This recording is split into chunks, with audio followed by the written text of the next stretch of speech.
Ons lees van Matteus 5 vers 20.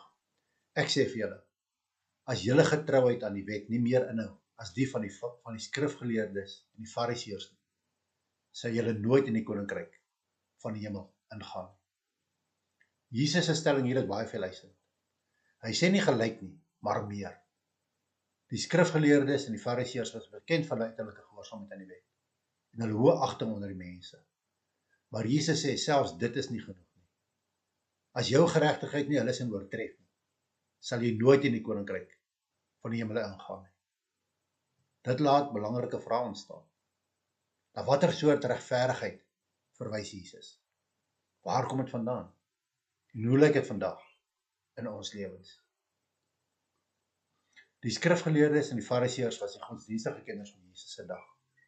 Hulle het die wet geleer, seremoniële reinheid onderhou, tiendes beoefen, gevas en gedetailleerde tradisies onderhou. Hulle het diep kennis en sigbare geregtigheid gehad. Maar baie van daardie geregtigheid was uiterlik. Die hartsmotiverings, innerlike houdings en egtheid het dikwels ontbreek. Hulle kon reëls volg, maar mis geregtigheid, barmhartigheid en getrouheid. Jesus se vroeëre leringe in die bergpredikasie maak dit duidelik. Kyk terug na Matteus 5 vers 17 tot 19. Hy dring daarop aan dat hy nie gekom het om die wet ongeldig te maak nie, maar om dit tot volle betekenis te laat kom. Hy waarsku daarteen om enige gebod te oortree of ander te leer om dit te doen, aangesien selfs die geringste van die gebooie saak maak. Wat beteken dit vir ons regverdigheid om die van die skrifgeleerdes en die fariseërs te oortref? Te begin in die hart. Jesus wys in die volgende verse van Matteus 5, vers 21 tot 28, dat woede, beledigings, welis, al is dit nie uiterlike sondes op dieselfde manier nie, diep saak maak.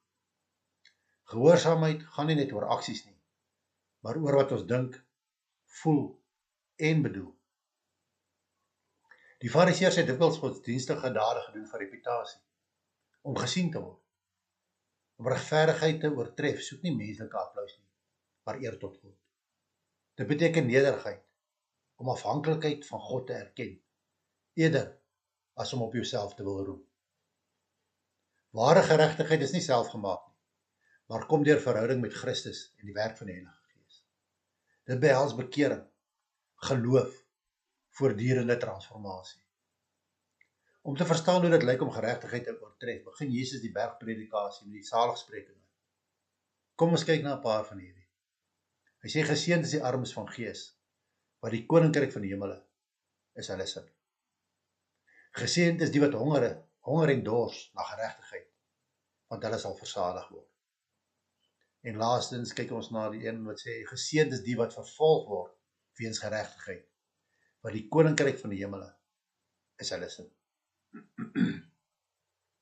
Dit wys vir ons dat die karakter wat Jesus waardeer, handel oor nederigheid, begeerte na wat reg is, reinheid, barmhartigheid, vrede maak en selfs lyding vir geregtigheid. Dit is die soort lewe wat bloot die nakoming van eksterne reëls oortref. Hoe leef ons prakties hierdie hoë standaard van geregtigheid uit? Ondersoek jou hart gereeld. Kweek die gesindhede van die saligsprekinge aan. Vertrou op Christus se geregtigheid en volharding ten koste van jouself. Vra God om motiewe, gedagtes en gesindhede te ondersoek. Wees nederig, barmhartigheid, rein van hart, vredemakers. Laat hierdie gesindhede jou geestelike lewe definieer.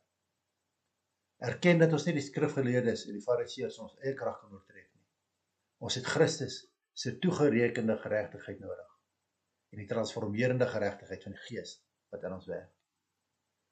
Soms kos geregtigheid om eerlik te wees, om die waarheid te praat, om te vergewe en om vir ander om te gee, selfs wanneer dit ongerieflik is.